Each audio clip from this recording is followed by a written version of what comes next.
Class 9 science chapter number 7 properties of matter के numerical है। Question दिया हुआ है the pressure on 9 centimetre cube. Centimetre cube बटा हमेशा वॉल्यूम होता है, ये बात हमें याद रखनी, वॉल्यूम होता है। ठीक है, तो वॉल्यूम हमारे पास 9 सेंटीमीटर क्यूब हमें गिवन है। अब हम क्या करेंगे, इसको मजीद आगे सॉल्व करेंगे। हमें सवाल ने बोला प्रेशर डबल हो जाता है, डबल यानी कोई वैल्यू नहीं है, तो जो सिंगल प्रेशर मैंने x सपोज कर लिया, फाइनल प्रेशर मेरा 2x हो जाएगा। तो मुझे फाइनल वॉल्यूम फाइंड करना है, determine the volume, what will be its volume, तो वॉल्यूम तो मुझे फाइंड करना है।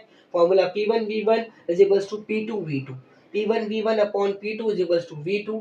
P1 की वैल्यू लिखी, V1 की वैल्यू लिखी, P2 की वैल्यू लिखी। अलजेब्रा का कॉन्सेप्ट x कैंसिल हो गया, 9 डिवाइड बाय 2 बचा, अलग से लिखा, दोनों को डिवाइड किया, 4.5 centimetre cube is the answer.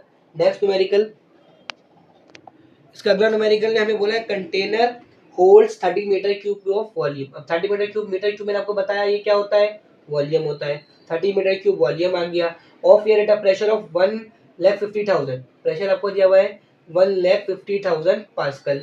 ठीक है, if the volume change to 10, volume आपका 10 हो गया, कम हो गया, तो कह रहे हैं by decreasing the load on the piston, जिस कंटेनर में रखा उसका हमने लोड कम किया, तो प्रेशर आपका जो है वो यहाँ पर क्या हुआ है, कम हो रहा है, वॉल्यूम कम हो रहा है, सॉरी वॉल्यूम कम हो रहा है। What will be the pressure of the gas become, यानी कि इसका जो गैस का प्रेशर है वो कितना हो जाएगा।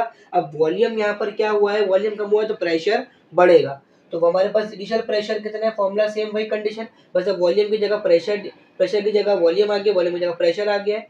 प्रेशर वन हमारा कितना है, प्रेशर वन हमारा है 1,50,000, ठीक हो गया। और हमारा जो है भाई वॉल्यूम है हमें दिया हुआ है 30, और हमें जो है वॉल्यूम 2 दिया हुआ है 10। सिंपल मैथमेटिक्स, 0 से 0 कट कर दें तो एक 0 से 0 कट गया, 15 के साथ 4 जीरो हैं, और 3 5 द 15 3 द 45 होता है, तो 45 के बाद 4 जीरो, मतलब ये आपका प्रेशर भी सॉल्व हो गया, और प्रेशर बढ़ा है, मतलब हमारा स्टेटमेंट सही है।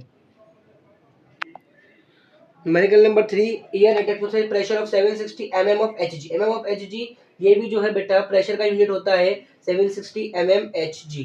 ठीक है, आगे हमें कहा है इस ट्रैप्ड, एक जगह बंद किया inside a container available with the movable piston. इसका जो कंटेनर, इसका ढक्कन जो है, पिस्टन मूवेबल है पर लीक नहीं हो रहा, गैस मूवेबल है, इतना पता है। When the piston is pulled out, जब आप पिस्टन को ऊपर की तरफ खींचते हैं slowly, so that the volume increase, volume इसका बढ़ता है 100 से ये हो जाता है 150, तो 100 डेसीमीटर क्यूब से ये हो रहा है 150 डेसीमीटर क्यूब। ठीक हो गया। What will be the pressure of the air, अब इसमें प्रेशर ऑफ एयर पता करना है। सेम पुराने वाले सवाल है, सेम वही फॉर्मूला है, बस वैल्यूज बदलेंगी। आपका जो प्रेशर है वो 760 है, और आपका जो वॉल्यूम है वो है 100, इनिशियल वॉल्यूम 100 है, और हमारा दूसरा वॉल्यूम है वो है 150। तो इसको आप सिंपल मैथमेटिक्स से भी कर सकते हैं, और चाहे तो इसको आप डायरेक्ट कैलकुलेट भी कर सकते हैं। तो आप बेसिकली 0 से 0 कट कर दें, ठीक है। तो अब इसको आप कर दें 5 2 और 5 3, और मजीद कटिंग नहीं होती, छोड़ दें, आगे चलें। 760 मल्टीप्लाई बाय 2 डिवाइडेड बाय 3, जब हम इसको मल्टीप्लाई करेंगे तो वैल्यू आ जाएगी हमारे पास 1520 डिवाइड बाय 3 करेंगे 506.66 mm Hg हमारा आंसर आ जाएगा प्रेशर का। जब आपने देखा जैसे कि आपका वॉल्यूम बढ़ा तो प्रेशर ऑटोमेटिक क्या हो गया, कम हो चुका है।